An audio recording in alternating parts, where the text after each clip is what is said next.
Syndey Sweeney just shared that her brother is deployed.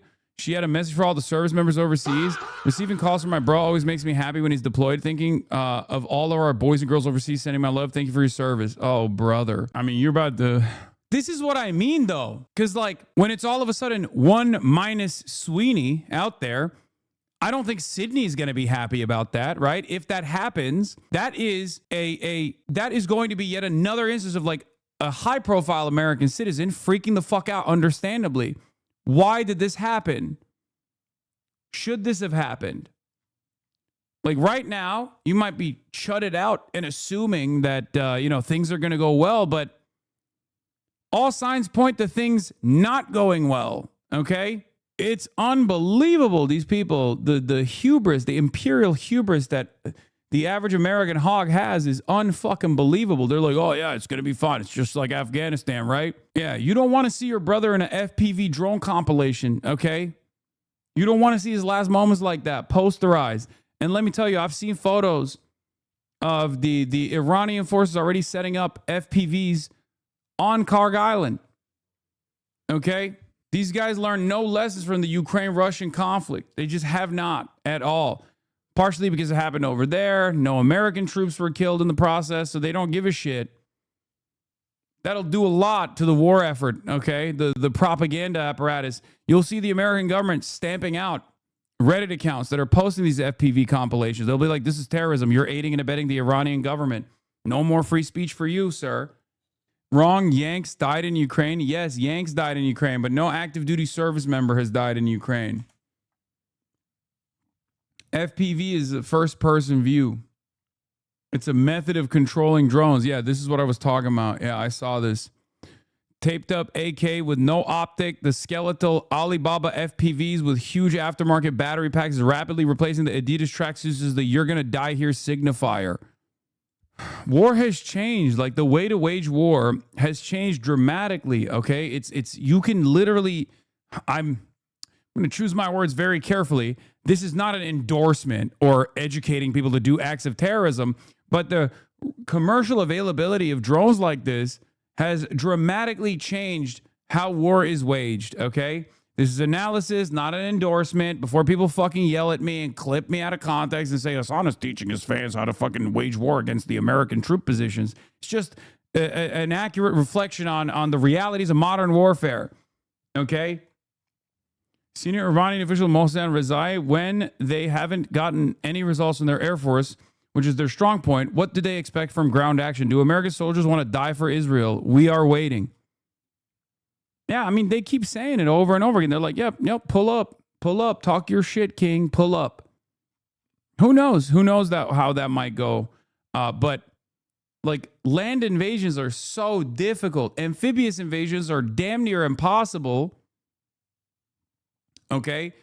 And on top of that, you're landing in a fucking kill zone against a heavily armed country that is designed its defenses specifically against this exact thing happening and has effectively destroyed whatever supply chain you could have created.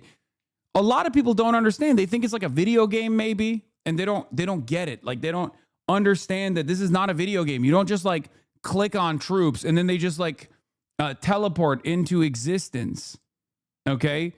You have to establish logistical supply chains. As a matter of fact, even the aerial bombardment campaign, which is America's strong suit, has been severely diminished as a consequence of all of the regional bases being blown to fucking bits, or at least being within striking distance.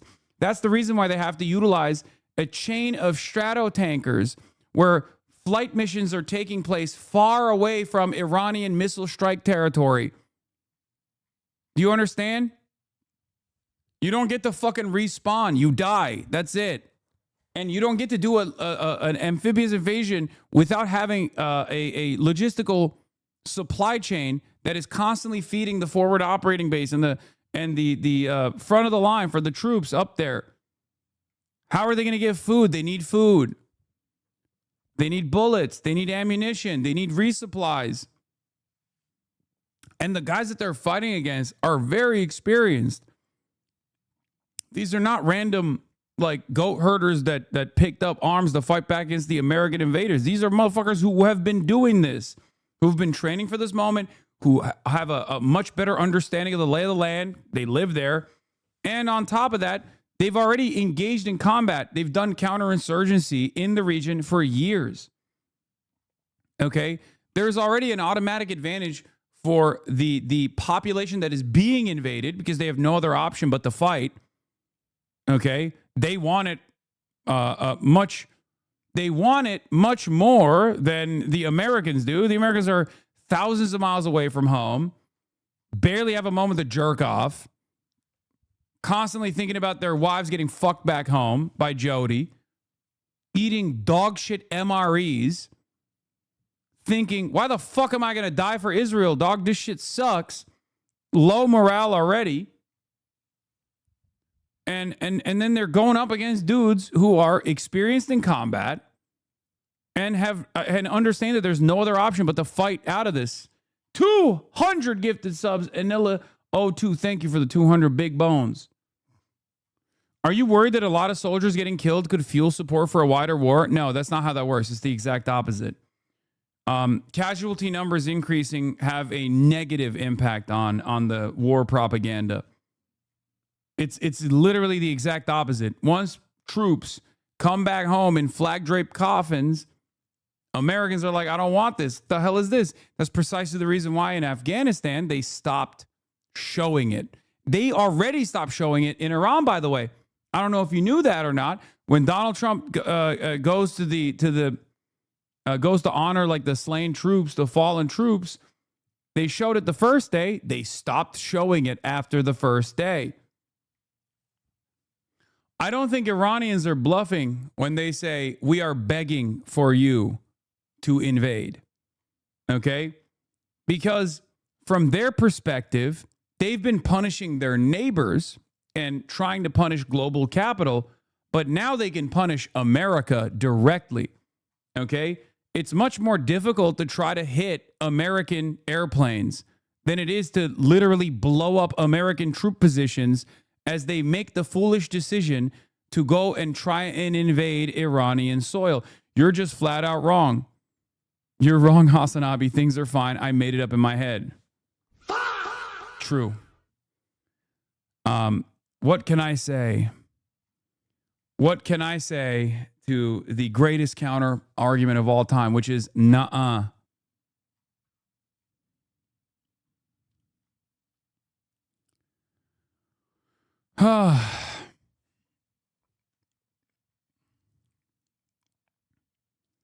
Can you put this rant on your YouTube? I need to show it to my ex-husband who disagrees with the war but won't use the number I gave him to get him out of it. I mean, sure. Also, Iran is a massive fucking country with 6 or 7 different biomes and all kinds of different landscapes. Lamau, the incompetency is actually insane. I mean, ultimately, there's no way to like, there's no way to like reasonably design. Like, look, you can have the best plans, okay? You can have the best plans. You can have the best idea of how you can accomplish this goal, okay? Your military goals. That's not how war works, okay? Things are dynamic. Things are going to change in real time, okay? There are always going to be externalities that you did not factor and you know, environmental concerns, things like that like change the dynamic dramatically.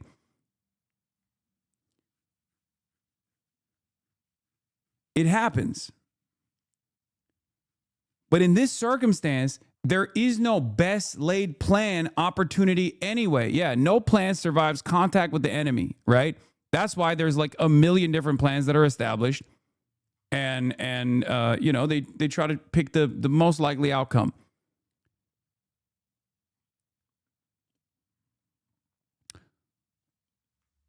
It's been proven over and over again. It's been proven in Korea. It's been proven in Vietnam. It's been proven in Iraq. It's been proven in Afghanistan.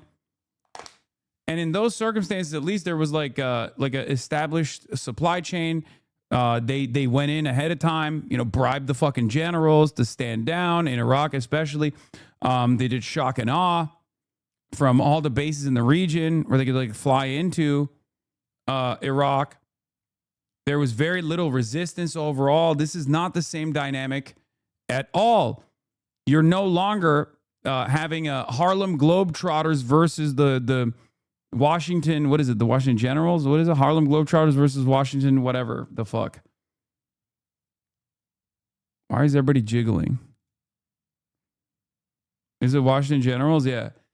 You're no longer fighting a Harlem Globetrotters versus Washington Generals battle. You're fighting against like an actual fucking enemy, an actual country that has designed its entire defenses against this exact thing happening for the past fucking 50 years, okay?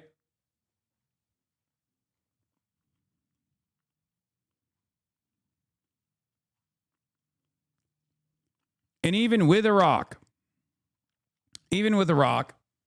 after shock and awe, after the power vacuum, Americans still took like, what, 12 years to finalize its dominance over the land?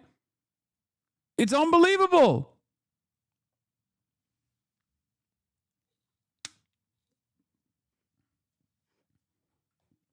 You still got dudes coming back home dickless because IEDs were exploding under their Humvees. And we're out here talking about how this is going to be all right. It's a profound indictment of American society that there is no anti-war movements in this moment, if not now, when. I think the anti-war movements of the past, Vietnam, Iraq, were robust because they were minority movements at first.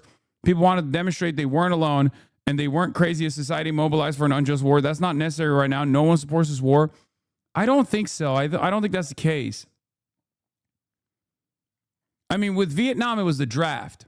It universalized the experience. So there were a lot of people who actually had something to lose, their lives, right? With Iraq, however, there were anti-war protests. There are still currently anti-war protests. They're just so marginal that they're not getting a lot of coverage right now. But it is different than Iraq, which would be a perfect analog in this circumstance, right? So I think Americans are just on autopilot. They have given up. I think it's not a damning indictment of the American population necessarily, but I think it's because Americans are just like, all of our protests amount to nothing. Like, the American government has successfully eroded the confidence that people have in themselves, right? They have protest fatigue. They have outrage fatigue. They've already done this in Minneapolis, which actually led to tremendous success. Let's be real, right? But that's on the domestic agenda. For them, it's like, ugh, what else is new? I just got to go to work.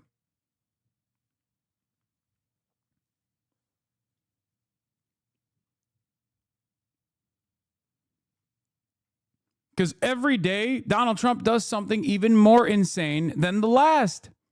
How do you fucking pay attention to it? Right? Payments as much as $2 million per voyage are being sought on an ad hoc basis. By the way, this is what they're doing with the Iranian control over the Strait of Hormuz. Effectively creating an informal toll on the waterway, according to people familiar with the matter who request anonymity to discuss sensitive dealings. I know exactly how this works, by the way.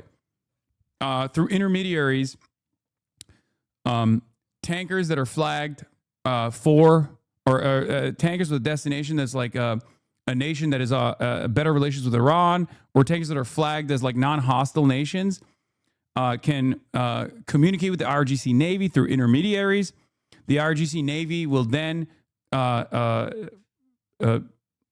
them to a port in one of the nearby islands, and they get paid in Chinese currency to the tune of $2 million. It's $1 per barrel, or 1% of the cargo value in general, and then they're allowed safe passage through the Strait of Hormuz. At least in Afghanistan, we had Afghanis on our side. Even with that, we lost. Did we though? Yeah, that's not. I wouldn't say that we had the Afghan population on our side at all. Let's be real. I mean, some of them got bribed. That's what we do usually. We just bribe people, and we don't even give a fuck who it is. In Afghanistan, there was a lot of that. People getting trained and then using American arms against American troops right after they were given said American arms. That happened quite a bit. There were entire papers written by uh, very famous general. There was a very famous general that you might recognize the name of, who actually did a good deal of analysis on the failures in Afghanistan, as a matter of fact. His name was Mike Flynn. Does that name ring a bell for any of you guys? It was Mike Flynn, right? Am I crazy? Pretty sure it was, right? Wasn't he the one who was, or am I wrong? You're wrong. We had Afghanistan's hearts and minds. Thank God you say Graham Plattner. Graham Plattner is not a fucking general. He's a grunt.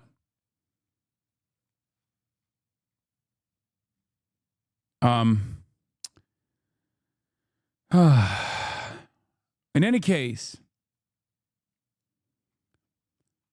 so this is the process that they have. And I think the reason why they're doing this is obviously to create an additional source of revenue, but to also show the rest of the world that if you play ball with us, if you treat us with dignity, if you treat us with honesty, we'll allow you to pass through. We'll allow you safe passage. And it's a way to also undermine. It's also a way to undermine the petrodollar. It's a way to undermine American military dominance, American force projection capabilities, right? So, like, this is a multifaceted approach. Let's take a look at what the foreign minister Abbas Sayed Arakshi has said so far. Iran's foreign minister Abbas Arakshi says there are no negotiations taking place, directly contradicting what the American information is that's being disseminated in mainstream news here in the Western world. Iran's foreign minister Abbas Arakchi, in an interview with the state TV, said the following: there are no negotiations. The fact that they are now talking about negotiations is an admission of defeat. Didn't they say unconditional surrender? So why are they now mobilizing their highest officials to negotiate? Can't argue with that. For countries we have identified as friends, we have allowed them to pass through the Strait of Hormuz. These include China, Russia, India, Iraq, and Pakistan. There is no reason to allow our enemy to pass through the Strait of Hormuz. The enemy must learn a lesson, never to dare attack again. And the damages of the Iranian people must be compensated. They've been very steadfast on this point from the beginning, that they demand reparations. International guarantees are not 100% guarantees. The intrinsic guarantee we have created ourselves means no one dares to go to war with the Iranian people anymore. So far, no negotiations have taken place, and a ceasefire without guarantees is a vicious cycle that repeats the war. Many foreign ministers in the region have contacted Tehran, and Iran's stance has been principled and firm. This war clarified many facts. One is that U.S. bases not only failed to ensure the security of the host countries, but themselves became a source of insecurity for those countries. If these countries suffer blows, it is because of the presence of these bases. Currently, our policy is continuation of resistance. This is, once again, an incredible blow to American force projection capabilities. The very fact that they are directly countering America's information war here is pretty significant.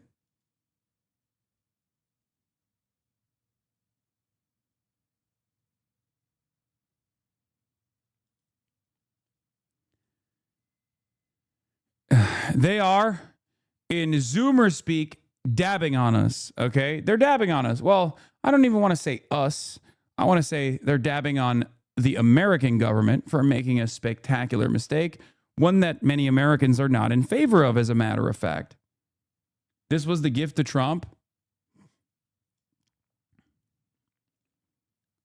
Trump's gift from Iran was limited tanker passage of non-U.S. Oh my God, I called this. Oh my God. Remember I said this? I said yesterday, if you go back to the footage from yesterday, I literally fucking said, I'm willing to bet that they are looking at what Iran did as far as safe passage to non-hostile nations, and they're treating it as though this was an assurance that they secured from Iran. Oh my God. Oh my God, they're so fucking stupid.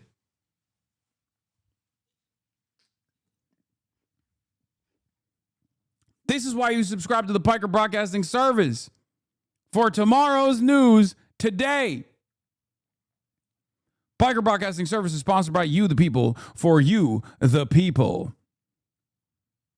Quite literally yesterday's news today. Subscribe to the Piker Broadcasting Service to hear the voice of the unheard and also to hear the latest and greatest analysis. Piker Broadcasting Service is sponsored by you, the people, for you, the people.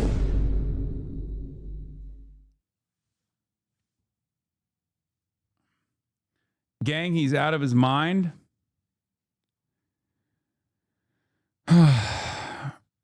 Okay, I don't care about that.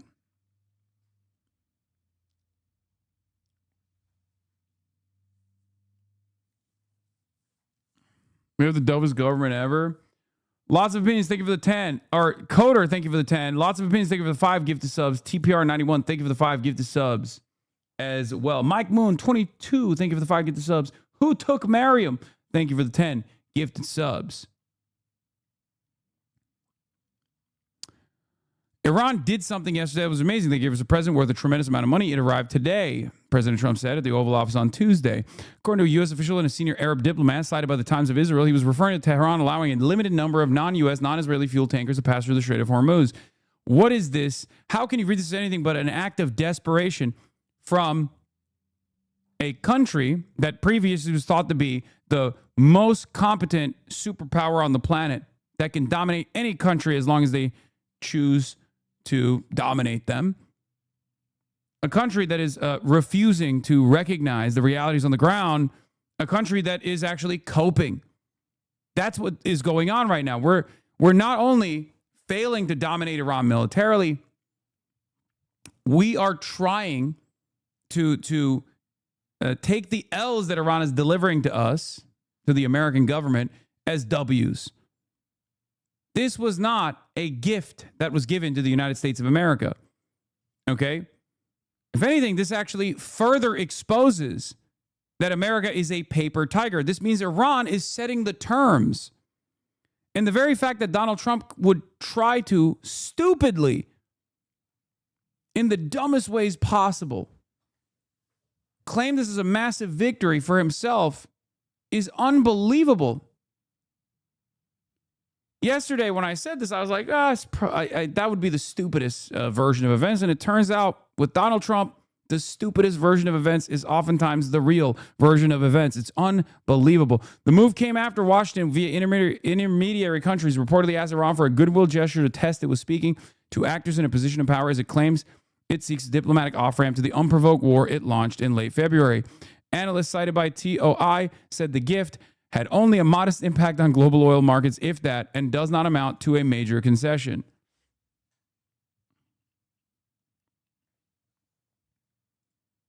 Yeah, my wife's not cheating on me with a tennis instructor. I let her bang him. The sneako technique. I'm a cuck, but I enjoy it. That type of shit.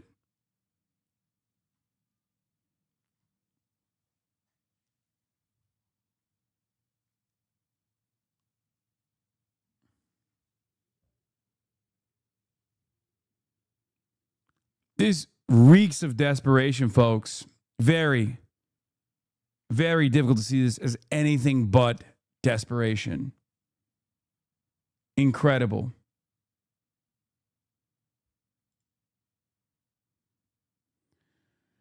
Oh.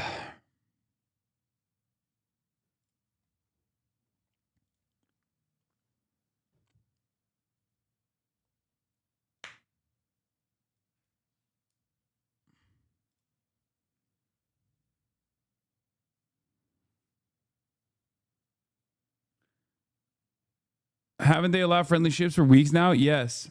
And they also signaled that they were going to open up the Strait of Hormuz to non-hostile entities as long as they pay for safe passage, pay a toll for safe passage weeks prior to the revelation. So it's this is not, in my opinion, this is nothing to do with Donald Trump securing any sort of like concessions from the Iranian side at all. When do we revert to Shia? Well, one day you'll wake up and you'll say, Ya Ali, and you'll start thumping your chest, and you will know in your heart that you have already become Shia. Okay? It'll happen one day. spontaneously. You won't even realize that you have become Shia.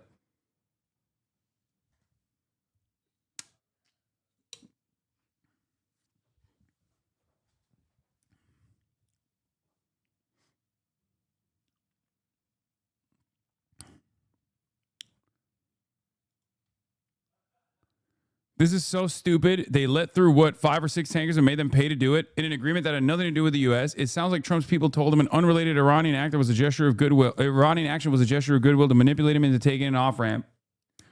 And if that's the case, they should do it, for the record. But the problem in that situation is that Iran still holds all the cards. And therefore, if Donald Trump thinks that there's de-escalation that could take place when Iran, doesn't back away from the fight, what is he supposed to do? Right? You disgust me, says Miss T. Marul. Why is that? Yoruldum. You are a sad little man. Niye yoruldun? Sen kimdin oğlum?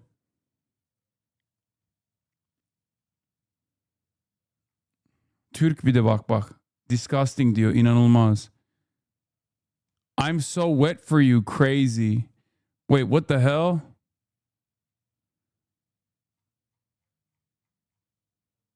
No, like hem kendini kurtarmayı öğren hem de iyi bir şeymiş. Ben de faydalanayım. It's a Turkish horn dog. I curse this fandom. You disgust me. Don't curse us, Miss T. Marul.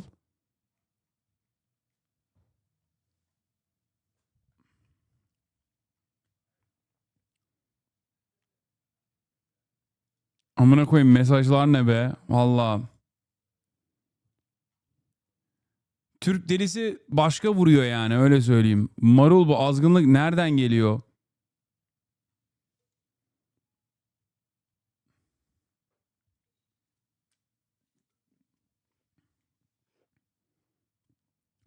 Abaza.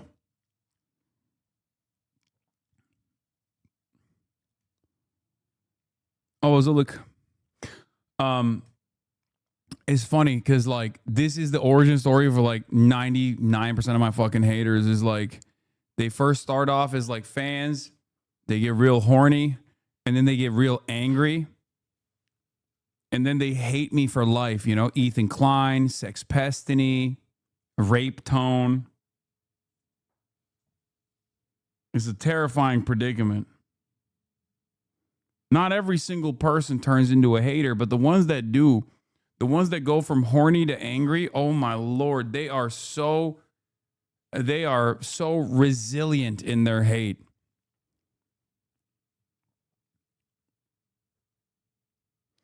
Do you just talk about politics all the time? Enough grifting. Yes, I do. Even when you're not paying attention.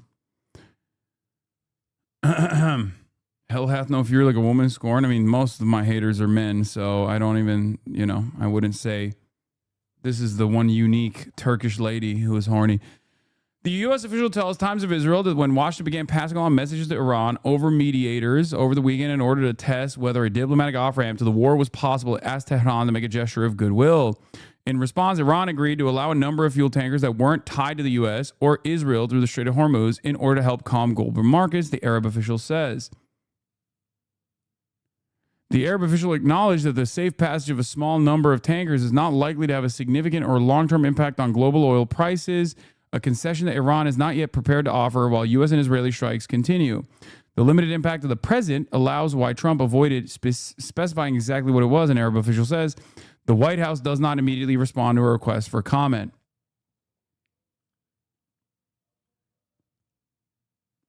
Do you get all your news from Twitter? Or do you do actual research? This is a Times of Israel journalist breaking a story. Do you understand that there's a difference between like looking at random accounts on Twitter talking shit and imagining realities that did not happen and AI videos and Nazi-ass statements versus like a guy who is breaking his own story from the Times of Israel reporting?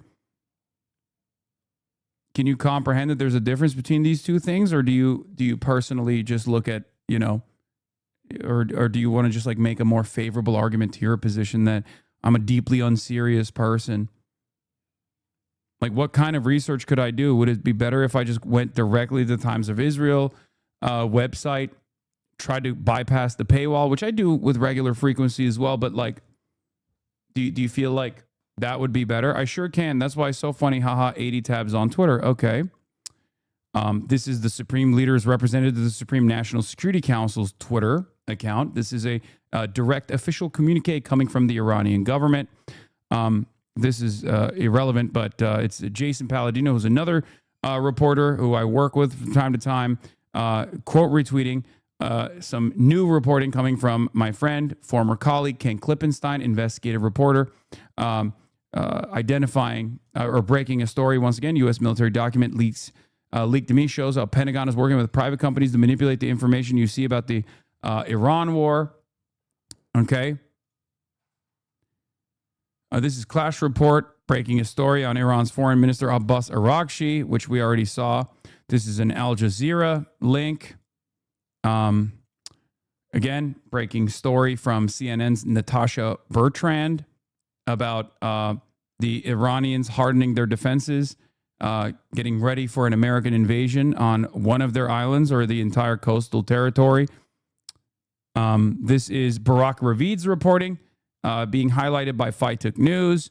Barak Ravid is, a Unit 8200 Israeli agent who oftentimes gives us better insight into what the Israeli government and the American government are thinking and doing, because they're not necessarily, he's not necessarily like reliable as far as the veracity of it all, but he is reliable as far as like understanding what the American government is trying to say, or what the American government wants out there.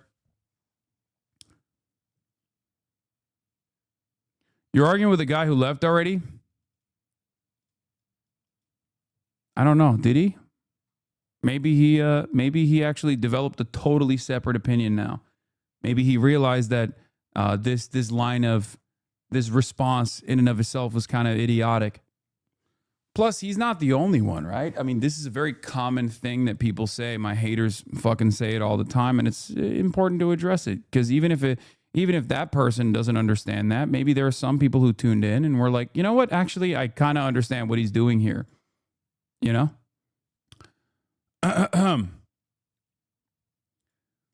Mahdi Mohammed, an Iranian national security analyst, says, "We are counting the minutes until we meet the Americans of the Persian Gulf for the sake of our master's fallen body, for the mutilated bodies of the dear girls and boys of Minop School, and for the revenge that since that cursed night of the 1398, we have awakened every morning. Our thoughts come sooner, you bastards." I mean, the attitude from the Iranian side has been pretty close to that. Someone else in the class had the same question. Yeah, that's why I do it. Saeed Jalili, the Supreme Leader's representative to the Supreme National Security Council Secretariat, says the people of Iran know full well that one cannot trust an enemy. The experiences of recent years are clear testimony to this reality. For America, negotiations has been, above all else, a tool for deception. And this is something that is also highlighted by Araghchi as well, this attitude that Iran is not going to stop until they have established complete military deterrence, until they have found the damage that they've done to be sufficient enough for America to concede to their very understandable demands. The demands that they have identified, the demands that they've communicated over and over again. And every, let's just say every plane that gets shot down, like every time there's more damage incurred by the American force or the Israeli forces is an instance where they're moving towards that military deterrence. Right?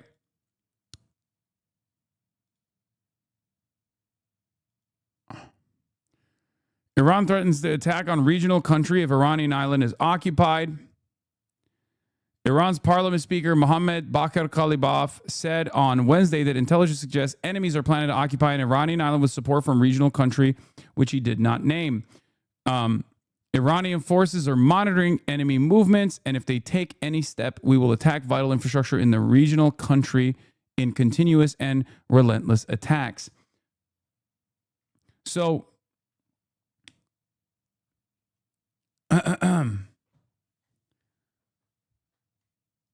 this, once again, shows, at least it gives a little bit of insight into what kind of initiatives they might take in response. And I think from the American side, we're not really seeing anything good, right? We're not seeing a sign of progress. If progress in this circumstance means de-escalation from the American side, we're not seeing that at all. Representative Nancy Mace says, just walked out of a House Armed Services briefing on Iran. Let me repeat, I will not support troops on the ground in Iran, even more so after this briefing. This is dangerous.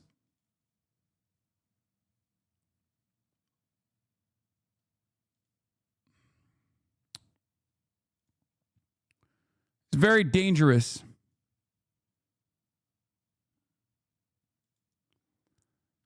Prem Tucker says, we may be on the brink of severe escalation in Iran. If you work in any level of government or the military and have any info to share or are simply exposed to anything relevant at all, please text on Signal at Prem Tucker .35. Your anonymity will be protected. Take care.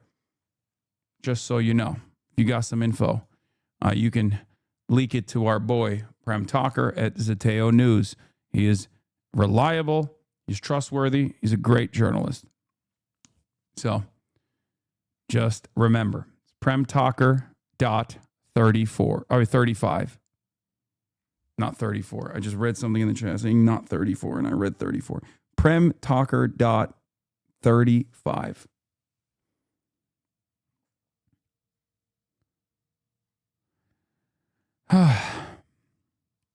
You going to No Kings on Saturday? Yes. This morning, the Pentagon is preparing to deploy up to 1,500 paratroopers to the Middle East as the president weighs diplomacy. Sources tell ABC News the Trump administration sent a 15-point plan to Iran to end the war. And this morning, Pakistan says they have delivered the proposal. President Trump alluding to the plan just days ago, claiming Iran had already signed on. Can you give us a many, like 15 points. 15 points. Iran has said yes. Well, they're not going to have a nuclear weapon. That's number one. That's number 1, 2, and 3. They will never have a nuclear weapon. They said yes to that? They've agreed to that. Iran still insists negotiations are not taking place and claims Trump's statements saying otherwise are parts of efforts to reduce energy prices and buy time for the implementation of his military plans. Still, the president is... Yeah, no, that's great. It's great that the leader of the most powerful nation on the planet is out here saying, we gave options for de-escalation to Iran, and we're having talks. And Iran is like, no, we're not having talks. Fuck you. That's awesome. Adamant negotiations are underway, though he won't say who the U.S. is speaking to. He cryptically told reporters he knows Iran is going to make a deal because they gave the U.S. what he called a very big present, without saying what it is. I'm not going to tell you what that present is, but it was a very significant prize, and they gave it to us. We're also learning more this morning about the toll that this war has taken. Already 13 U.S. service members have been killed during this conflict, and a U.S. official tells us more than 290 have been wounded, Robin. And we think of all of those families that are impacted by that. And Rachel, the breaking U.S. housing market, home sellers now outnumber buyers by 630,000, the largest gap ever recorded. Holy shit. Oh my God. Holy Toledo. Spectacular.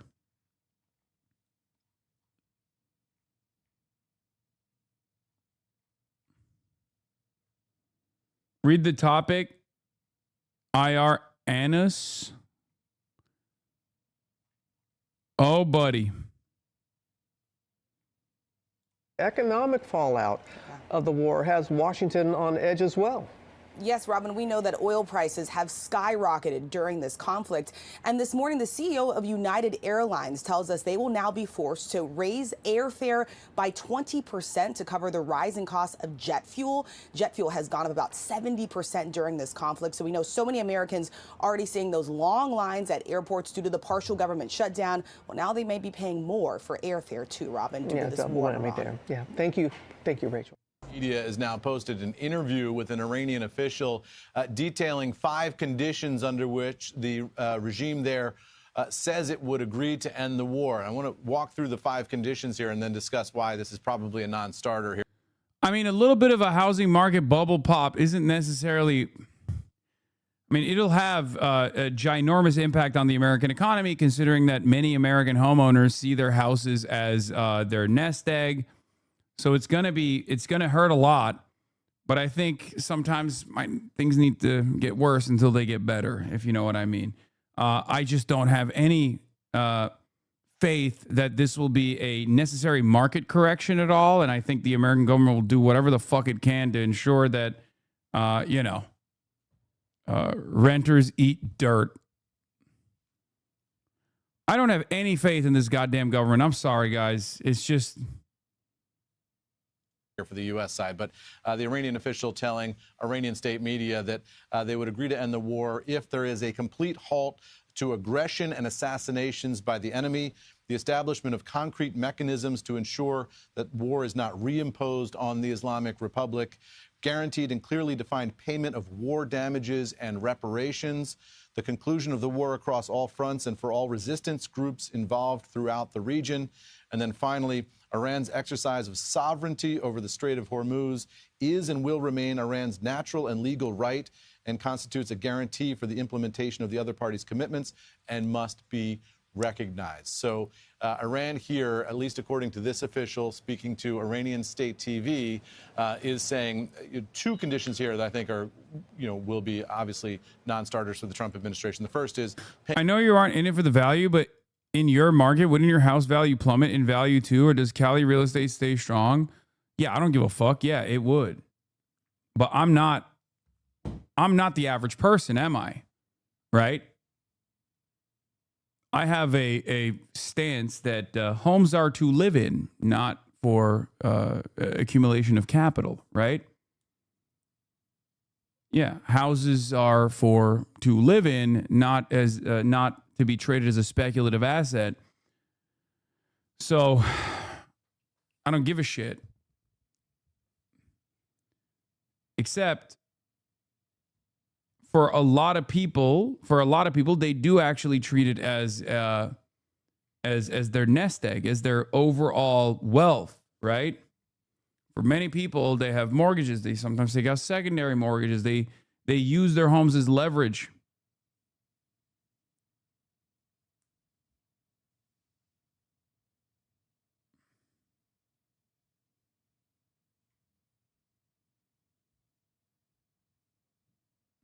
The price of your house only really matters if you're planning to sell or using it as financial leverage. If you're just living in it, who cares? Exactly.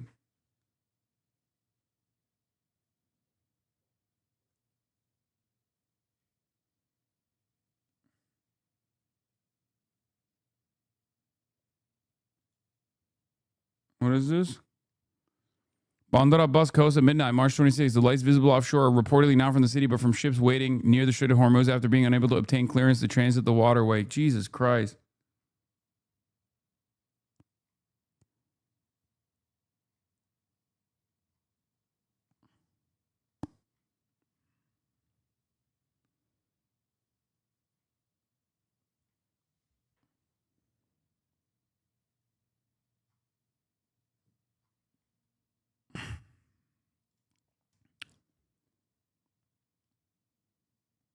The young millennials who dumped their entire savings into their first house the past few years are going to be the biggest losers, especially since they're probably more sensitive to layoffs. Yeah, definitely.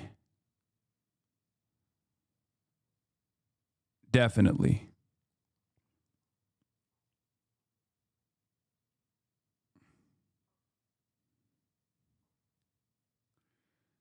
You said before China might not want the petro yuan. Why do you think that? I just don't know if China has ambitions right now to become the global reserve currency. Sex Mecca, thank you for the 5 gifted subs. Payment of war damages and reparations. I mean, just can't see a world in which the Trump administration would agree to that. And then also sovereignty over the Strait of Hormuz indefinitely, right? They want to control that strait and then presumably be able to charge for safe passage through that strait. Those things seem like they would be very difficult for the Trump administration to agree to, but we'll ask the White House and see what their response is. If nothing else, this at least indicates that some terms are being exchanged between the two sides. We know that the U.S. side has sent over some terms of its own, and then we'll wait and see whether these negotiations take shape and actually happen in a physical way, or if this all kind of exists through media posts and through intermediaries and the like. قدرت راهبردی که از آن دم می‌زدید تبدیل به شکست راهبردی شده. The strategic power. This guy is so funny. The Qatam al-Anbiya Central Headquarters spokesperson, Lieutenant Colonel Ibrahim Zolfagari. The strategic power you used to talk about has turned into a strategic failure. The one claiming to be a global superpower would have already gotten out of this mess if it could. Don't dress up your defeat as an agreement. Your era of empty promises has come to an end. Your internal conflicts reach the point where you are negotiating with yourselves. We state this clearly. Until it is our will, nothing will go back to the way it was. That will only come about when the very thought of acting against the Iranian nation is completely wiped from your corrupt minds. Our first and last word has been the same from day one. And it will stay that way. Someone like us will never come to terms with someone like you. Not now, not ever. Well, for more, we can cross now to our correspondent in Tehran, Reza Sayeh. Reza, tell us more about Iran. What? Why does this guy mog so hard? He looks Mexican on us. Dude, have you never met an Iranian from Iran? This is literally, I mean, maybe the reason why I'm not surprised by this is because like of my fascination for many, many years alongside all the Chapo boys as well, of like Iranian bodybuilders and the, and their saga and their day-to-day existence. But like Iranians from Iran, yes, as opposed to Iranians that live in the Western world, diaspora Iranians. Have you guys never seen the Iranian bodybuilders? Huge bodybuilding culture in Iran.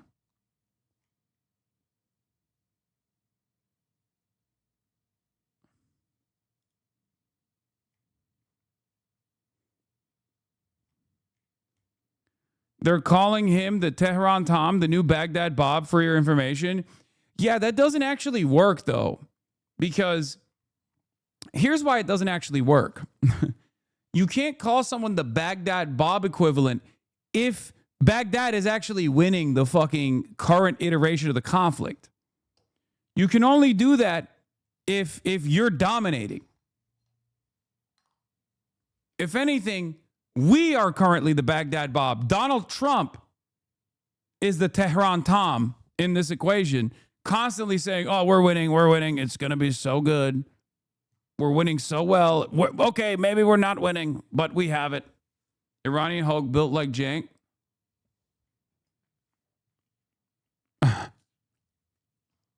Jesus. Iran's response to the US's 15-point ceasefire proposal.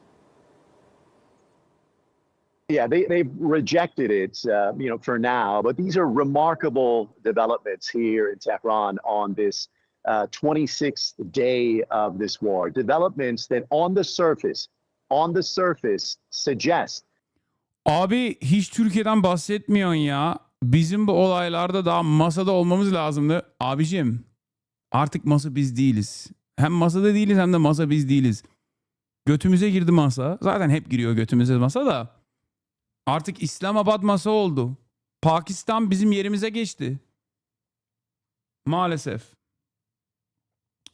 Biz masanın altındayız abi.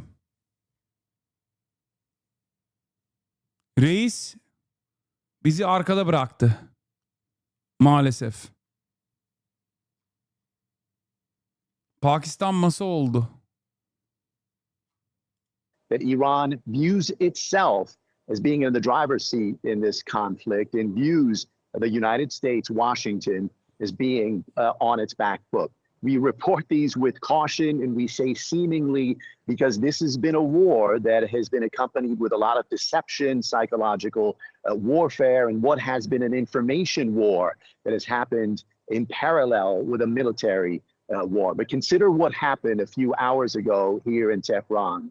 Iranian state media confirming that the United States, the country that Tehran views that has used deception for the second time in 9 months to attack Iran in the middle of negotiations, has reached out with a 15-point proposal to Iran to end this conflict. And Tehran's response, no thank you. We're going to end this war on our terms. Again, this is a development that seems to suggest that Iran is emboldened, that it believes that it has leverage and it can dictate the terms moving forward. What are Iran's terms? What are Iran's 5 points for ending this war?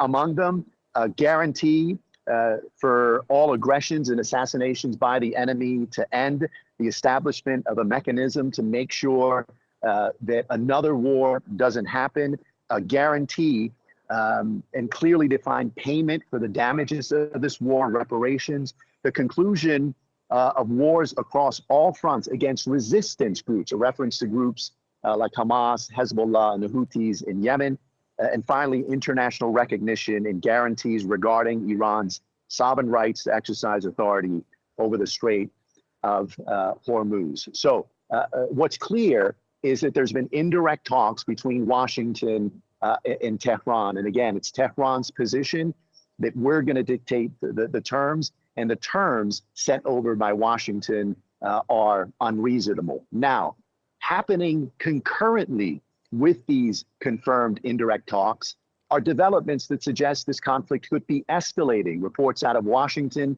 that the U.S. is deploying 2 Marine expeditionary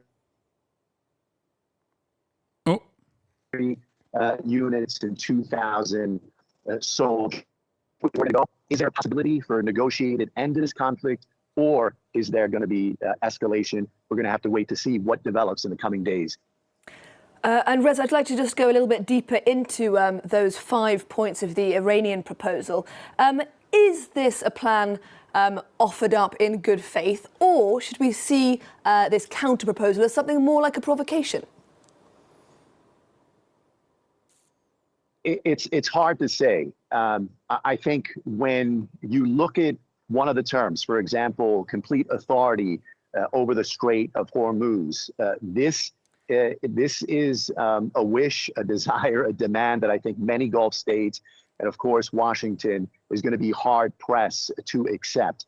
But what this proposal, what this counter proposal by Iran does indicate is that Iran believes that it has taken, withstood, and survived the biggest hits from Washington and Israel. This is day 26 of this war, a war that started by the United States.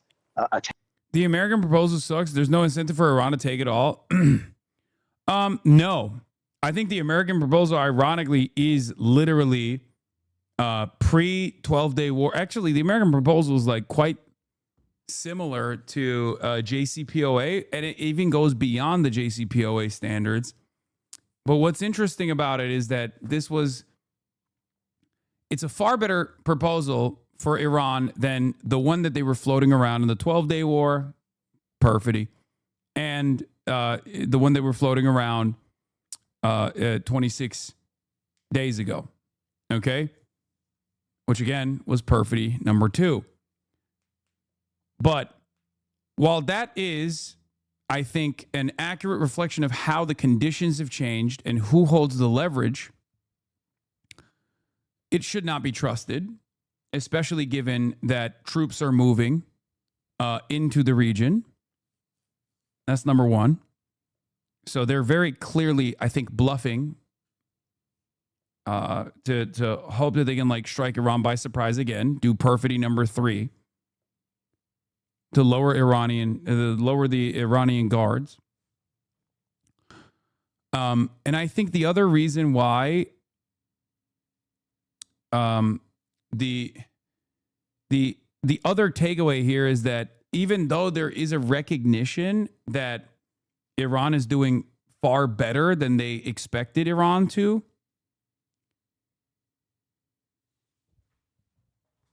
it's not up to the United States of America to define the conditions.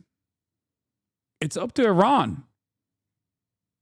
And that's something that's is going to be a very hard pill to swallow for many American dick riders, many American chauvinists, right?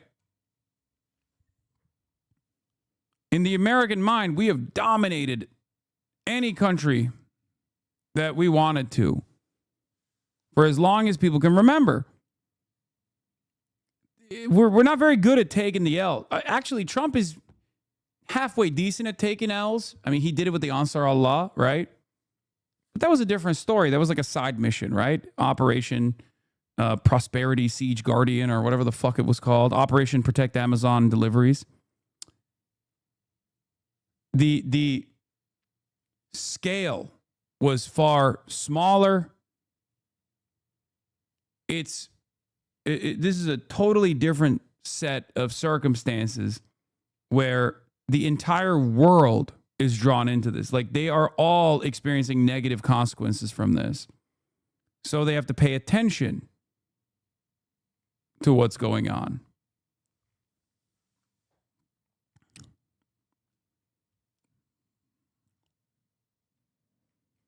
So the Iranian conditions that the American government is considered to be maximalist, by the way, which I do not consider to be maximalist at all, were as such. I'm going to show you right now. Hold on. Where the frick is it? God damn it. This is from OSINT Defender, but it's from Wall Street Journal.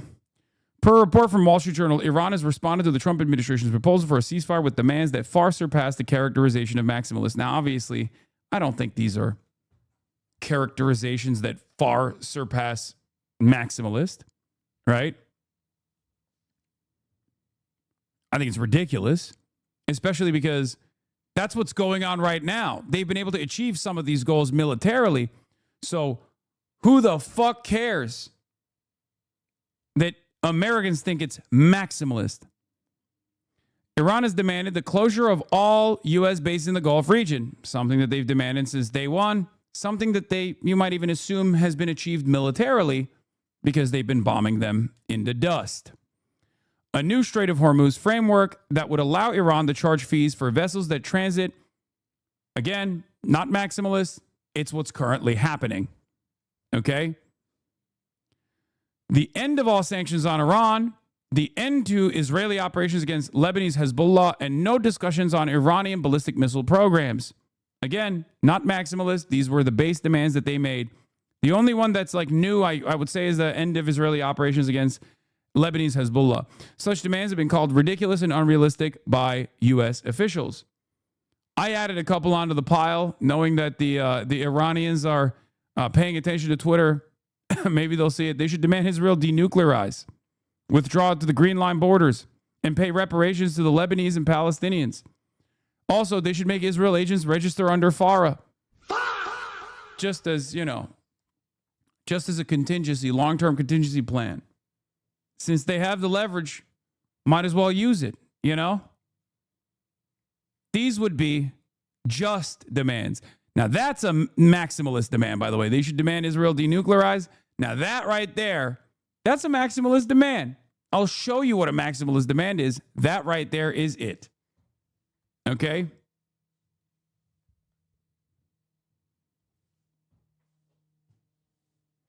Don't know if your comments are sarcastic or not, but no way Israel would agree to that amount. I know, I'm joking, okay? It's a joke. Yes, this comes from the desk of Dr. Jihad.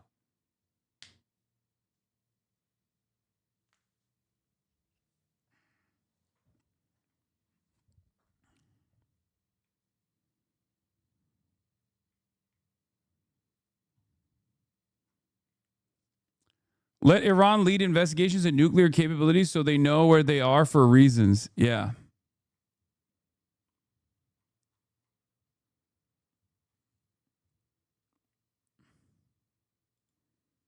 Yeah, demand Israel's full dissolution. The full dissolution of the Zionist entity. That would be maximalist. Reuters, one of the regional sources told Reuters that Hezbollah had received Iranian guarantees on its inclusion in any wider deal. Iran is prioritizing Lebanon. It will not accept Israeli violations in Lebanon like what happened after the 2024 ceasefire, the source said, referring to Israel's continued strikes on Lebanon despite a 2024 truce that ended the last Hezbollah-Israel war. What's interesting about this is that there's not really any mention for the Palestinians, which I think is kind of lame from the Iranian side, but it also shows that they are obviously in it for selfish reasons.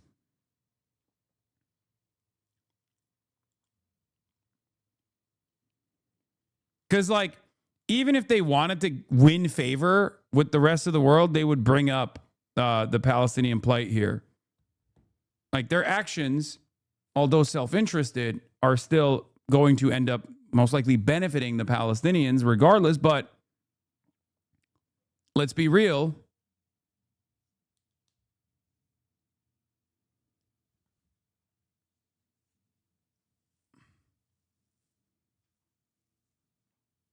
There's still time.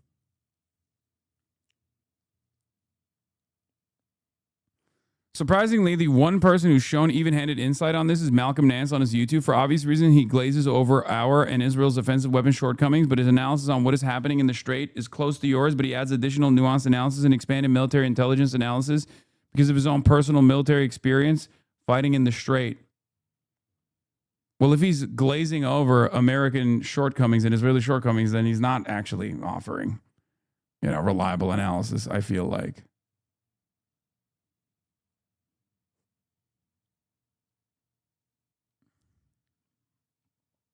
They didn't say Hezbollah, but all resistance groups. That includes Palestinian factions. I have heard Professor Morandi bring up Palestine, but I don't know how much. I mean, I don't think he has any say whatsoever in this process. I think he's just a spokesperson pretty much.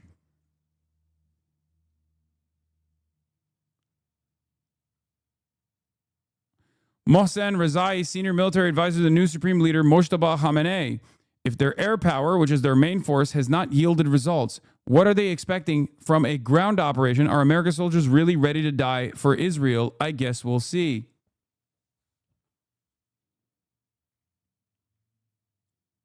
Oh, the news anchor mentioned Hamas and the resistance? Okay, that makes sense.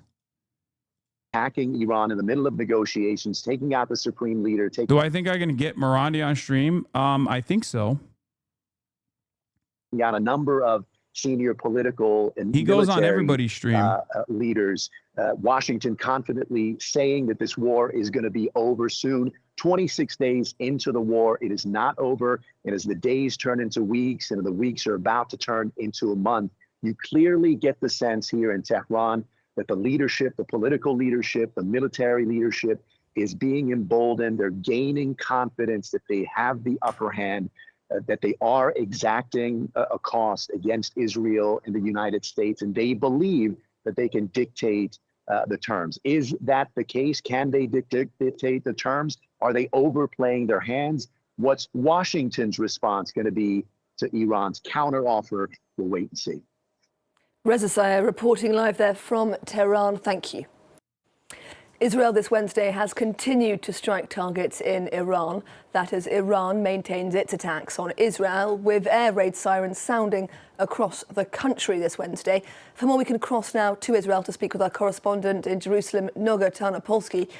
Noga, I know that you've been in your bomb shelter at least 3 times in the past 24 hours. What's going on in Israel today, Noga? That's right. I've been in several different bomb shelters, actually, because even just, an experiment. Al Jazeera reporting on the new Iranian air defense system. We covered it earlier. When is the Abbas Araghchi stream? It's not happening. It's not happening. They're boomers. As unironically, they're boomers.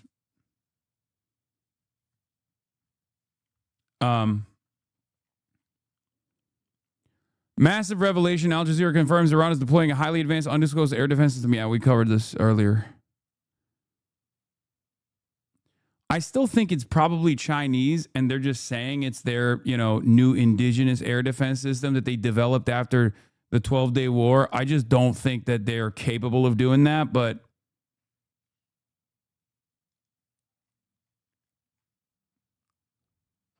Iraq has some of the world's largest oil reserves, but the money it earns doesn't fully flow through Baghdad.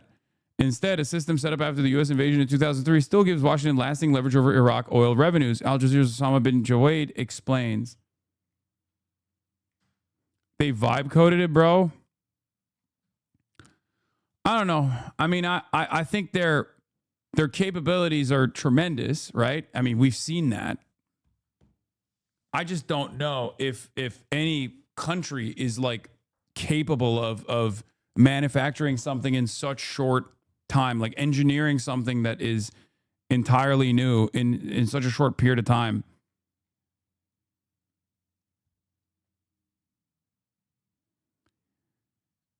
Could imagine China telling them not to put their name on it because it could harm their own reputations, relationships in the region as well. They could have just modified a Chinese equipment or Russian equipment potentially. That's another thing. Hasan, it's the same air defense the Houthis used in 2018 against Saudi air forces. Yeah, I mean, the Houthis did actually almost shoot down an F-35, so maybe it was in their capabilities, but they're making it seem like this is new. This was designed after the 12-day war. Do you see what I mean? Because if you remember, I was shocked when I heard that the F-35 had a close call. The F-35 had a close call last year with what they perceived as like Houthi loitering munitions.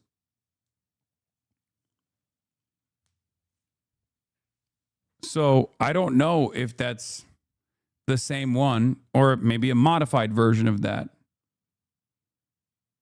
How is Drop Site just the fucking goods? Because they are run by real investigative reporters and not a bunch of fucking charlatans who are stenographers. They do something super basic. They treat American and Israeli enemies as not just like foreign adversaries to disparage, but as, competent, logical people. And as brilliant investigative reporters, they find contacts, they establish contacts with people within the governance structure of whether it be a non-state actor like Hamas or even a foreign government like Iran. That's it.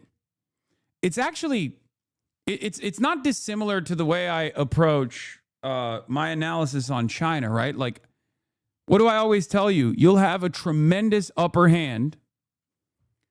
You will have a tremendous upper hand if you listen to what the Chinese government is saying and take it at face value. And there's no reason for you to assume that they're lying, right? Because every 5-year plan that they have revealed, they've actually accomplished, or at least they've hit like a lot of strategic targets. So there's no reason for when China says like we're a communist country, we're a transitional socialist democracy, or not a democracy, but like a transitional socialist government, right? A dictatorship of the proletariat. Here are our 5-year plans. We do not care about profit beyond using it as an accelerant for industry, right? When they say stuff like that, a lot of people go, nah, that's not the case, right? That's not the case. They must be lying. If you simply listen to what they're saying and not automatically assume that they're lying to us, you will be far ahead of most Western analysts, if not damn near the entirety of Western analysts. And the same principle holds for investigative reporting on foreign affairs like this, right? If you're an investigative reporter and you're invested in finding out the truth, if you treat people within the Politburo of Hamas or the governance structure of Hamas as human beings and not just like fucking barbaric animals, who are illogical and just simply operating off of seeing red or whatever, you can get tremendous scoops. And that's how Dropsite does it. That's how Western press used to do it, by the way. There are a lot of people that used to not just comply with the State Department narratives or write articles as though they are operating as stenographers for the American government. People used to do that. Many journalists used to do that. Newspapers used to take pride in the fact that they would write and publish things that were harmful to the national security interests, that went against what the official correspondence of the government was. Now, they didn't do it all the time, but in the unique moments where they did do that, Seymour Hersh is a great example of this. He's and Chris Hedges is another great example of this as well. Like when they used to do this kind of investigative reporting, investigative journalism, adversarial journalism, they would get a lot of prestige out of it, right? What changed? Global war on terror, I think.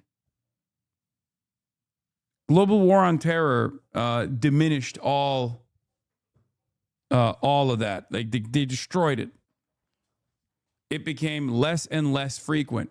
And it wasn't because the American government was better at like closing up leaks or whatever. It was just that the types of journalists that news media, mainstream media hired were more favorable to reporters that were doing access journalism rather than adversarial journalism. The Jews bought all the news outlets. Come on, man.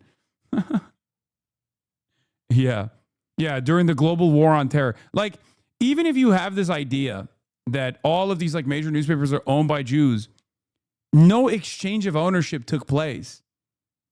So that doesn't even make sense on the timeline that I'm presenting.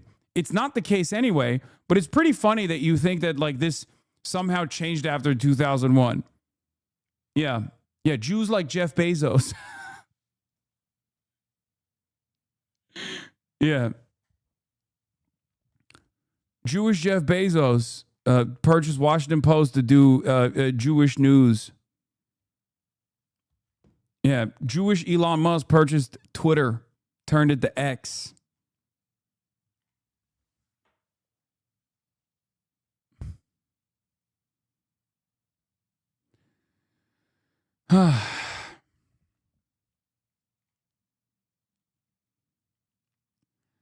Once again, U.S. media is casually reporting the Pentagon's use of human shields. Here, the New York Times details how U.S. troops are hiding in civilian office spaces, hotels, because they don't want to be vulnerable or too close to the current front lines.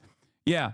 Remember the first day I told you that an enemy state, a foreign adversary that is that doesn't have the same like awesome offensive capabilities that the United States has is going to make every target worthwhile, right? This is something I brought up with like Hamas as well. When people say like, oh, well, why is Hamas like landing random rockets on Israeli territory back in the day? This is like a common thing that people used to say, oh, they just want to kill all Jews. That's why they're doing it. I was like, no, it's because they don't have precise targeting capabilities. I'm sure if you were to give them an air force and fight them on, equal ground,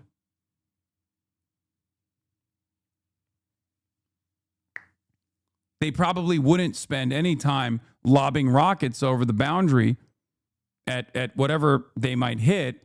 They would hit military positions, military installations. Because the military is the one, not because of like some sense of morality. I mean, that might be the case too, but because, the military is the tip of the spear. That's who's hurting them. Your goal in battle is to attrit the military defenses and the military offensive capabilities. Why the fuck would you waste munitions on like random people? And that's part of the reason why I said that the likely reason as to why Iran was not only prioritizing the American military bases, but like random hotels and shit was for this reason. You understand?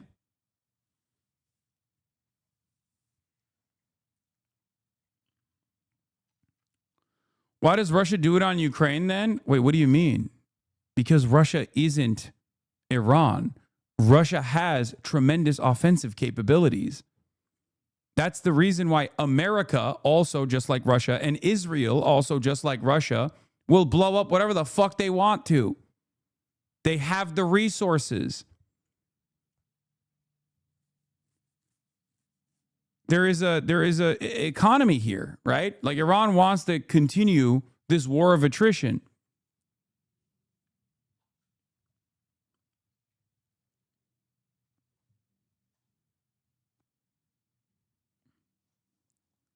It is by need. Iran has bombed U.S. bases across the Middle East in retaliation for the U.S.-Israeli war, forcing many American troops to relocate to hotels and office bases throughout the region, according to military personnel and American officials. Look at that. Told you. General Kane said that layered defense throughout the region were allowing the United States to protect troops and interests, but that the Pentagon was trying to bolster defenses in the region.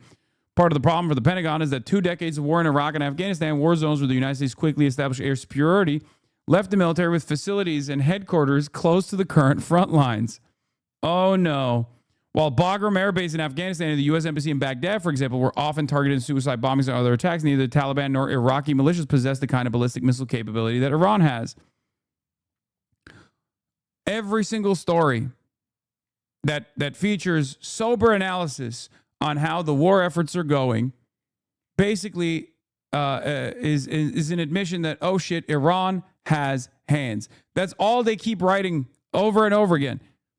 They keep putting it in the newspaper that, oh shit, Iran's got fucking hands. Bruh. During the war, in Iraq in particular, the United States built up bases there and in Kuwait, Bahrain, Saudi Arabia, and Qatar. Now the war in Iran has made all those bases vulnerable to the point where service members can't really live or work there for extended periods, military officials said. The U.S. military in the region is experiencing imposter syndrome. The U.S. military in the region is experiencing or is excited at the prospect of doing work from home initiatives. Work from home initiatives, sorry.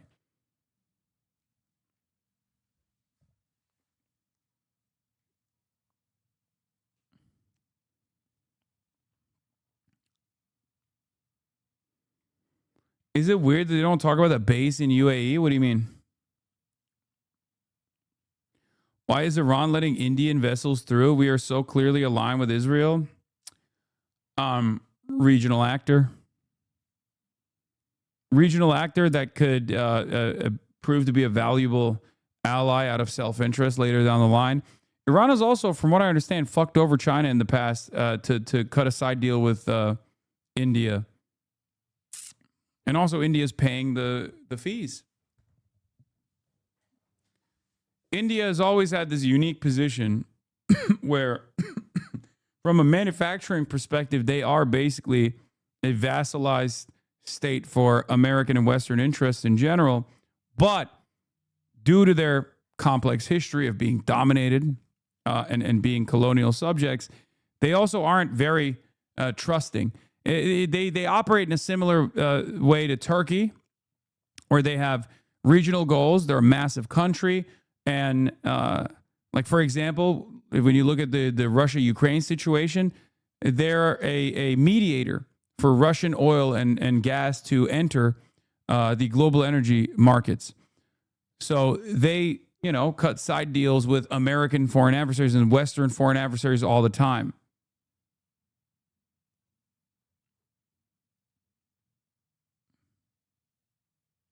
Mayor of Tehran wants to sanction the U.S. now. Alireza Zaghani, rather than bargaining to lift sanctions, we're focused on shaping a new sanction framework against the U.S. and its allies in the Strait of Hormuz. Lifting U.S. unilateral sanctions doesn't need a negotiation table. Our missiles have already delivered the results. Instead of negotiating to lift sanctions, we have focused on creating a new framework of sanctions against America and its allies in the Strait of Hormuz. That's funny. I guess they are technically applying sanctions to U.S. vessels right now. Not that there's that many of them crossing through the Strait of Hormuz, let's be real. But even then, the ones that do, I mean, there is still a good amount. Just not ones that are coming to the United States of America.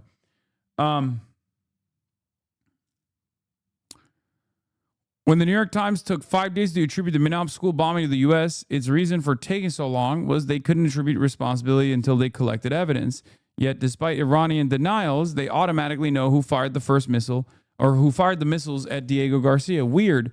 Yeah, Iran has denied this one. Iranian missile strike far off target, but U.S. remains out of range. New York Times is going off pure U.S. and Israel say so. They've done no independent analysis. They have not sent investigative teams to the Indian Ocean to see the wreckage.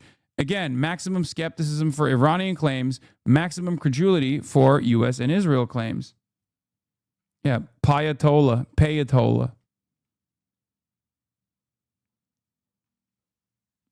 Mark Rutte even said Israeli intel doesn't convince him that Iran fired it. Yeah, I don't know exactly what that story was about.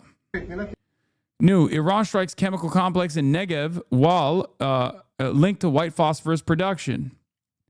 More anti-colonial action here. More action against the settler colonial entity, and more decolonization initiatives taking place by force. An Iranian ballistic missile struck the state-owned ILC Rodam chemical complex in Israel's Negev on March 25th, causing a large blast and fire at the facility, according to reports and geolocated footage. The site near Dimona is part of Israel's largest chemicals company and is linked to phosphate extraction used in the white phosphorus production. According to reports cited by Cradle Media, Human Rights Watch, and Amnesty International have documented Israel's illegal use of white phosphorus in both Gaza and southern Lebanon.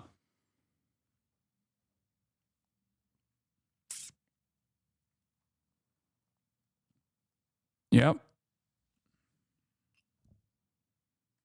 Ironically, Iran is far more moral actor because they are a theocracy, murder of innocence is sin. Okay, I don't believe that sort of shit. Come on, man. That's ridiculous. You guys are behaving in a ridiculous way. This is when you start glazing too hard, okay? Like, it's a state. Calm down. Calm down. That's ridiculous. Jesus Christ. Ugh. No, it's not even that a theocracy is good or a theocracy is bad. I'm not making a statement on that. I'm just saying that no state operates on moral boundaries, okay? They operate out of self-interest. Obviously, they want sovereignty for themselves and their population, and many of the heads of state, no matter how corrupt or how evil a state might be, in the overwhelming majority of states, there is still a primary focus on protecting its citizens, okay? And this, yes, includes Iran as well. Like, for example, their strategic restraint for years and years revolved around not their fears that America will retaliate or whatever and destroy them and collapse the state in and of itself, clearly, because they had the capability, as we found out for the past 26 fucking days. Their strategic restraint was because they didn't want their people to be punished. While they certainly would punish their people, right? It's not a secret that the IRGC has oftentimes been far too ruthless and far too brutal in cracking down and stamping out protest movements, anything that they consider to be destabilizing, right? They absolutely still clearly did not want to escalate and consistently demonstrated restraint because they were worried that what is happening right now would happen. They only reacted the way that they did after America took the initiative and engaged in perfidy once again, and also decapitated the entire leadership.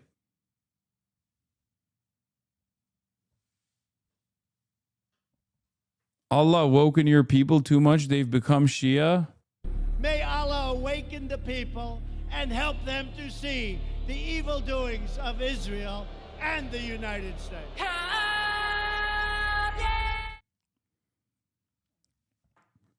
Like, the Iranian axis of resistance against Israel is one of the greatest examples of states not behaving in a moral way. Sometimes their actions might lead to morally righteous outcomes, but they're not actually moving in a moral way.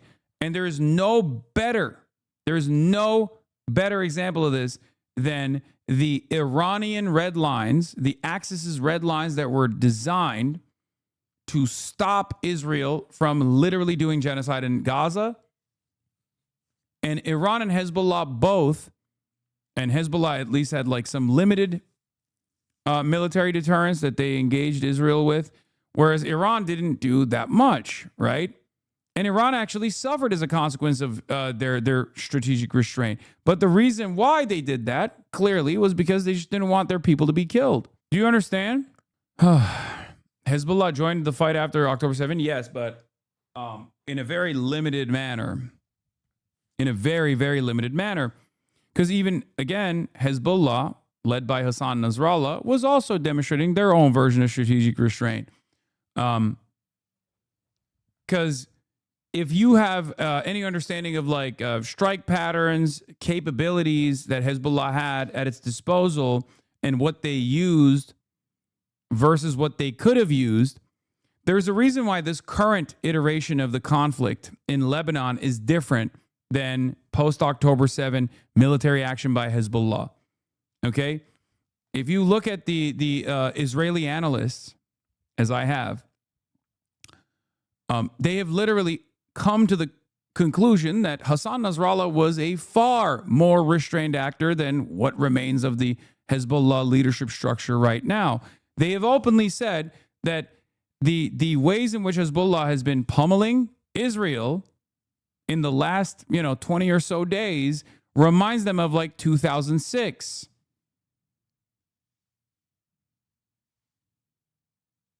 They've absolutely been taking out tanks, constantly pummeling northern Israel. Don't glaze too hard. You should tell that to my mom, who in a span of 2 weeks went from İranlılar gerici olmasalardı, bizim gibi layık olsalardı, bunlar hiç başaramazlara. I will die for you Sayed Moştapa. Vay be. Türklerin İran'a böyle gaz vermesi enteresan. Türkler genel olarak Arap sevmezler. İran'ı hiç sevmezler benim bildiğim kadarıyla. Hani İran'a saygı duyarlar ülke olarak ama çok sevmezler. Hele mesela Hizbullah'ı falan hiç sevmez Türkler. Belki değişmiş bu konsept artık. How is funding resistance such as Hamas from Iran not helping Palestine? Do you not understand what I was trying to explain to you? Of course, Iran has funded and offered logistics and offered training to Hamas militancy, to the Palestinian resistance outright. Okay? But that's not done as like some kind of moral, that might have a moral purpose, that might have a moral outcome, at the end.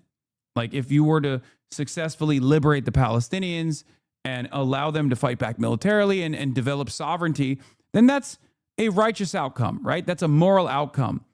But the reasons as to why Iran was very clearly funding them, and the reasons as to why Iran did not take the actions that they had within their capabilities, as we have seen in the last 26 days, but the reason why they didn't do this after October 7, even though they said they would, because that's the whole purpose of red lines, right, is because they were self-interested. They cared first and foremost about their own people's well-being.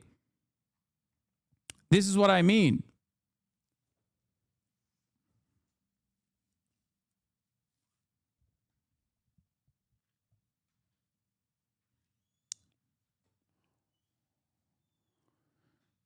Yusuf Al-Otaiba, UAE ambassador to the U.S. A simple ceasefire isn't enough. We need a conclusive outcome that addresses Iran's full range of threats, nuclear capabilities, missiles, drones. Bro, UAE is out here like talking as though they are not in fucking striking distance, man. I don't understand. This might be like a lone voice, maybe. Bro, they really think they're Israel. I swear to God. Bro, you ain't Israel. Okay? You're the United Arab Emirates, okay? You're not the United Israeli Emirates. Fuck you mean?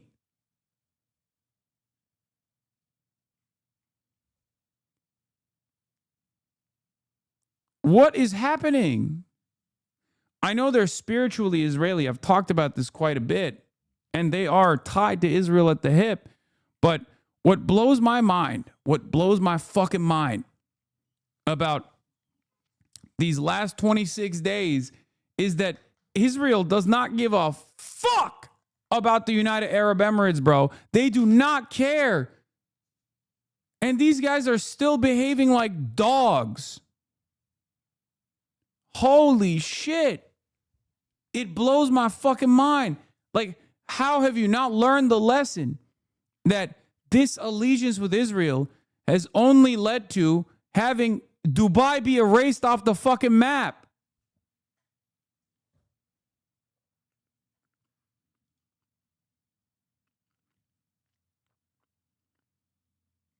UAE had no say starting this war, and they'll have no say how it ends. These big statements are regime PR designed to persuade the public that the UAE has some agency here where they don't. Yeah, this reminds me. You know what this reminds me of? This reminds me of that kid that like fake stops the train and then fake pushes the train. Like that's the UAE.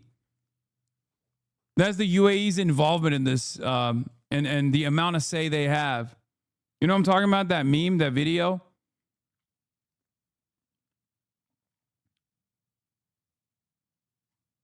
It's so funny. Anytime a non-Zionist person dies, Israel's happy. Brother, UAE is a Zionist country. No, you mean anytime a non-Jewish person dies in this equation, Israel is not necessarily happy, but they just don't give a fuck. And yes, that does make sense because Israel is a fascist country. It is a Jewish supremacist country. Yeah, this is the one I was looking at. Wait, no, not this one. There's another one, but I guess this one works too. That's the UAE, baby.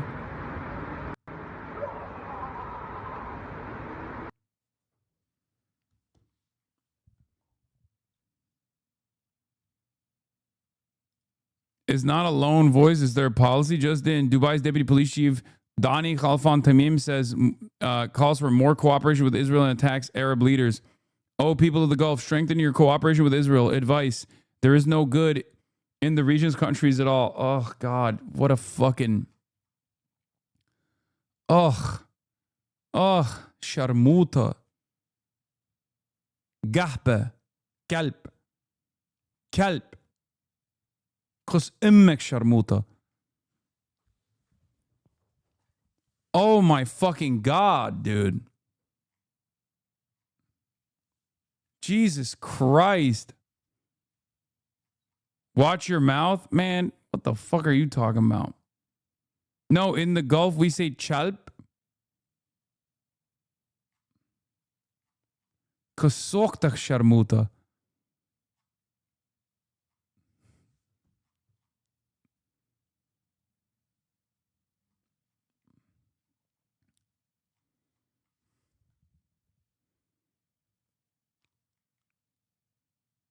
Cuck chair was made for this guy? Bro.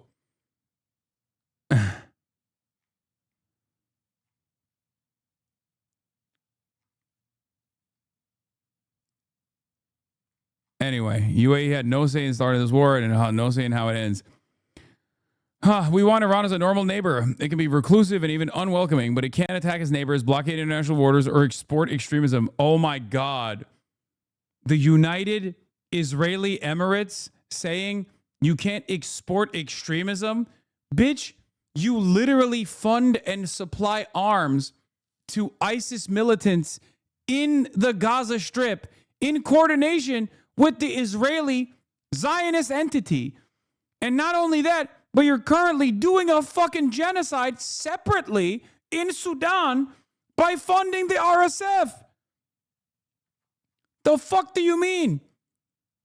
Iran should not export extremism. That's all you do, motherfucker. God, the UAE, man. It's just, I'm not, let me just say, I feel bad for people who are stuck there, but if there is one country that is like morally the equivalent of Israel in the Gulf, it's like they are somehow fucking worse than Saudi Arabia. How is that even possible? How is that even fucking possible? unbelievable. The way, the audacity, the gall, the way these guys fucking operate, the shamelessness.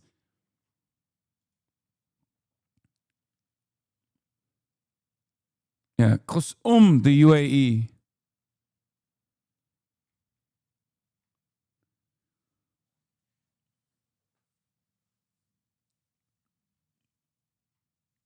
Ay, ay, ay. No wonder it was a Emirati that gave Jeffrey Epstein. Oh my God, I forgot about Jeffrey Epstein. Ironically enough, that's the other thing. Like, they are the most involved with Jeffrey Epstein. Like, the most involved. They're gonna make videos about you, bro. Yeah, they're gonna get those. Like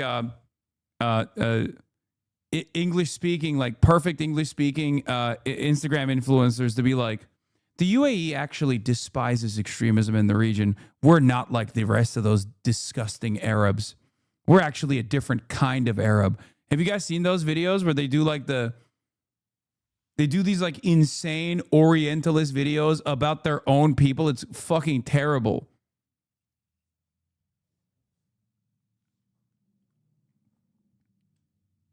I mean, the phone flip video is beast mode. I do appreciate that one. I think you guys are wrong. Your Chinese fans turned you into an isekai anime title? A socially awkward, makeup-free news anchor suffers a social anxiety meltdown at the Vanity Fair's Oscars party, too afraid to speak to the stars who support Palestine, missing the chance to talk to goddess Dua Lipa, and surprised that Hudson actually knows her.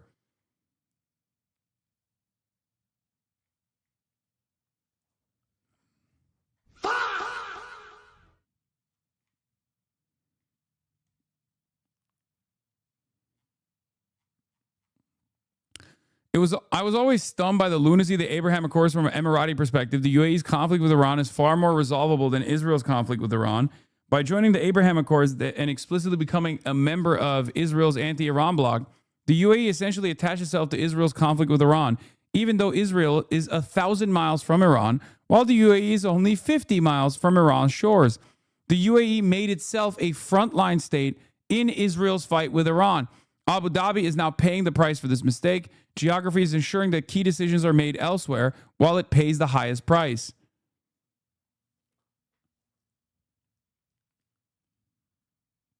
Here's an example of those influencers. Yes, the UAE has been paying me and influencers to talk good about Dubai, Abu Dhabi, and all of the Emirates.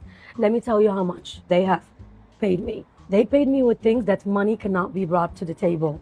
They paid me with safety, security, love, acceptance, growth. I wouldn't have become who I am if I was in a different country. So this propaganda in the West and whatever it is, and the jealousy, because they don't understand how come all of the influencers got together, picked up their phone and showed you the truth, showed you the safety. And if you want to know the safety, like now, I'm more sure of the safety. The first video, bro, they all got Dubai face, by the way. It's crazy. They all got Dubai face. It's just like lip filler, Botox galore. Oh my God. I don't even want to fucking finish this goddamn TikTok.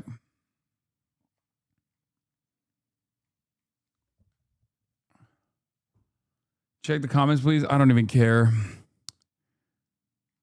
Yeah. Mar-a-Lago face versus Dubai face. Would Iran only be morally righteous if they attacked Israel right after October 7th? Maybe it was a strategic depth on their end to wait until they had the stockpiles. America Israel has been on their ass. No, dude. You think they just materialized the stockpiles in the last 2.5 years? What are you, crazy? They've had the motherfucking stockpiles. I'm telling you, I think Yahya Sinwar's Yahya Sinwar's design was to trigger this far before it actually ended up happening. No, Iran just didn't want the smoke. Like, understandably, they didn't want their citizens to be killed. They just thought that they could. They thought that the American and the Israeli side would not engage in lunacy. Okay, well, they were wrong. They're fucking lunatics. That's it. They're lunatics.